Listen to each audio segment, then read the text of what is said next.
बॉलीवुड अदाकारा प्रियंका चोपड़ा के शौहर गुलकार निक जोनस के साथ जिनसी हरासगी के बाद एक और शर्मनाक वाकया पेश आ गया।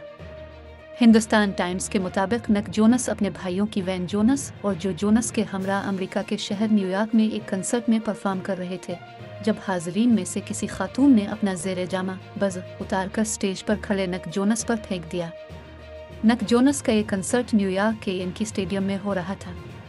इस वाक़े की वीडियो निक जोनस के एक इंस्टाग्राम फैन अकाउंट पर पोस्ट की गई है, जो तेज़ी से वायरल हो रही है।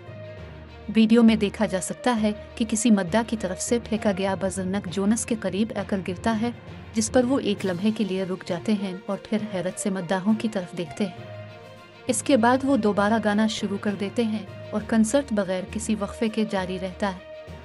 वाज़ेह रहे कि कुछ अरसा कबल निक जोनस के साथ इसी तरह एक कंसर्ट में जिनसी हरासगी का वाक़या पेश आया था, जब एक खातून पीछे से स्टेज पर चढ़ आई और निक जोनस को पुश से बाहों में ले लिया।